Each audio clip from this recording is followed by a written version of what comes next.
Hello dear student, अस्सलाम वालेकुम। कैसे हो? ठीक ठाक, उम्मीद है खैरियत से होंगे। This is me sir Farhad और यह है आपका प्यारा सा यूट्यूब चैनल फिजिक्स सर्च। और आज मैं आप लोगों को एक इम्पॉर्टेंट शॉर्ट क्वेश्चंस यहाँ पे सॉल्व कर रहा हूँ। और ये शॉर्ट क्वेश्चन थर्मोडाइनामिक्स चैप्टर से है और ये शॉर्ट क्वेश्चन रेफ्रिजरेटर के बारे में है। रेफ्रिजरेटर के बारे में ये शॉर्ट क्वेश्चन कैसा है, इसको देखे। Why is freezer in the upper part of refrigerator? ये शॉर्ट क्वेश्चन कह रहा है कि रेफ्रिजरेटर में फ्रीजर वाला जो पार्ट होता है ये अपर क्यों होता है। आपको ऑलरेडी पता है कि रेफ्रिजरेटर में दो खाने होते हैं। एक खाने में बर्फ बनता है और दूसरे खाने में हम जो फूड है, खुराक की जो चीज़ें हैं, फ्रूट, सब्जी एक्सेट्रा, उसको रखते हैं। तो जो फ्रीजर वाला खाना होता है, मतलब जिसमें बर्फ बनती है, ये खाना अपर क्यों बनाया जाता है रेफ्रिजरेटर में। जैसा कि इस डायग्राम में आप देख सकते हो, इस डायग्राम में दो खाने हैं, एक ये वाला और एक ये वाला। ये खाना जो है ये फ्रीजर वाला है। ये इसमें हम यहाँ पे आइस मैंने लिखा है, यहाँ पे हम क्या करते हैं, बर्फ बनाते हैं। और यहाँ पे हम जैसा कि ये मैंगो और एप्पल वगैरह, इसको हम रख देते हैं फॉर कूलिंग डाउन। तो क्वेश्चन कह रहा है कि ये फ्रीजर वाला, ये आइस वाला जो पोर्शन होता है रेफ्रिजरेटर में, ये अपर हम क्यों बनाया जाता है, बटम क्यों नहीं बनाया जाता। तो इसकी आंसर को पहले हम देखते हैं। इस क्वेश्चन की जो आंसर है, freezer are placed on the top of refrigerator. ये फ्रीजर वाला जो हिस्सा होता है, ये फ्रीजर वाला जो खाना होता है, it is placed on the top of refrigerator. ये रेफ्रिजरेटर के टॉप में रखा जाता है, मतलब कि अपर बनाया जाता है। Because they work on the principle of convection, क्योंकि रेफ्रिजरेटर में जो कूलिंग डाउन होता है ये work on the principle of convection. ये कन्वेक्शन के थ्रू काम करता है। कन्वेक्शन के थ्रू कैसे काम करता है, कन्वेक्शन तो ऑलरेडी आपको पढ़ा होगा, फिर यहाँ पे आप जो है समझने की कोशिश करें। Sense cold air is heavier, आप डेंसर भी इससे को लिख सकते हो। So since cold air is heavier or denser then hot air. आपको ऑलरेडी पता है कि जो कोल्ड एयर होता है या जो डेंस एयर होती है, ये डेंसर होती है, ये हेवियर होती है किससे, कूल हॉट एयर से, गर्म हवा से। इट ट्रेवल डाउनवर्ड, तो यहाँ पे जो कोल्ड एयर होता है ये डाउनवर्ड ट्रेवल करता है। ये देखे यहाँ पे चूंकि आइस बनती है, तो यहाँ पे जो एयर पैदा होता है वो कौन सा एयर होगा, वो कोल्ड एयर। इस खाने में जो एयर पैदा होता है वो कोल्ड एयर होता है। और यहाँ पे जो एयर होगा वो इस एयर की बनिस्बत हॉट होगा, क्योंकि यहाँ पे कोल्ड आइस नहीं बनती, यहाँ पे कोल्डनेस नहीं होता। कोल्डनेस यहाँ पे प्रोड्यूस होती है, आइस यहाँ पे बनती है। तो यहाँ पे जो एयर बनती है वो एयर कोल्ड होगा और ये एयर जो है ये हॉट होगा। तो यहाँ पे जो कोल्ड एयर है ये हेवियर होता है, ये डेंसर होता है as compare to this hot air.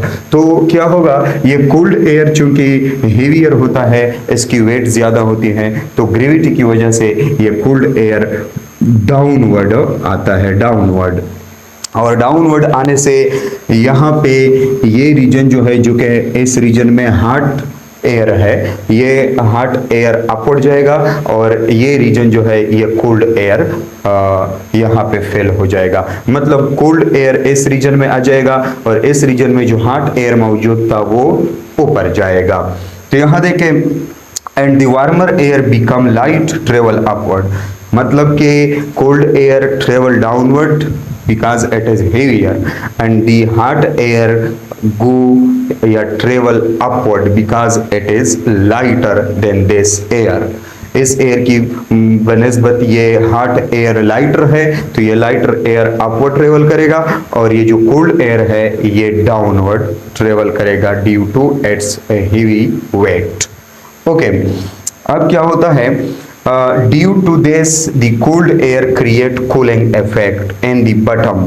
तो इसकी वजह से जब कोल्ड एयर यहाँ आता है तो यहाँ पे कोल्डनेस क्रिएट करेगा इन द बॉटम ऑफ रेफ्रिजरेटर, यहाँ पे कोल्डनेस क्रिएट करेगा। और इस कोल्डनेस की वजह से ये जो हम चीज़ें रखते हैं, यहाँ पे फूड हम रखते हैं, मैंगो, एप्पल एक्सेट्रा, वो कूल डाउन होंगे। Okay, and the hot air travel upward, और ये जो हॉट एयर है जब ये अपवर्ड ट्रेवल करेगा and get cold in the freezer once again. तो यहाँ पे क्या होगा, यहाँ पे ये जो हॉट एयर अपवर्ड ट्रेवल करेगा और ये जब फ्रीजर पार्ट में पहुंच जाएगा तो फ्रीजर पार्ट में ये hot air once again cold हो जाएगा। और ये एयर जो कि फ्रीजर से आया था, ये कोल्ड एयर जो है ये हीट कैप्चर करेगा इन सामान से, इन फूड से, तो वो कोल्ड एयर गर्म हो जाएगा। जब ये कोल्ड एयर गर्म हो जाता है और ये गर्म हवा, ये हॉट एयर जो है ये जब कोल्ड हो जाता है तो फिर ये रिवर्स होगा। ये कोल्ड हवा जब गर्म हो जाएगा तो ये अपवर्ड जाएगा और ये गर्म हवा जब कोल्ड हो जाएगा तो ये फिर से डाउनवर्ड आएगा। तो इस तरह ये गर्म और कोल्ड एयर जो है ये सर्कुलेशन करेंगे, इसको कन्वेक्शन कहते हैं। और इस सर्कुलेशन की मदद से यहाँ पे हम एयर को कूल डाउन करते हैं और ये कूल डाउन एयर यहाँ पे आ जाता है और यहाँ पर सामान से हीट को एब्जॉर्ब करता है, फिर गर्म हो जाता है, फिर यहाँ आता है, यहाँ पे कूल डाउन होता है और फिर यहाँ आता है, यहाँ पे फिर गर्म होता है। तो मतलब कि एक रीजन में कोल्ड एयर, दूसरे रीजन में हॉट एयर मौजूद होगा। लेकिन हॉट एयर जब फ्रीजर में एंटर होता है तो फ्रीजर में ये हॉट एयर कूल डाउन हो जाता है और कूल डाउन होने के बाद ये फिर से बटम की तरफ आता है और बटम में जो हॉट एयर होता है उसको ऊपर धकेल देता है और ये कोल्ड एयर इस जगह को घेरता है।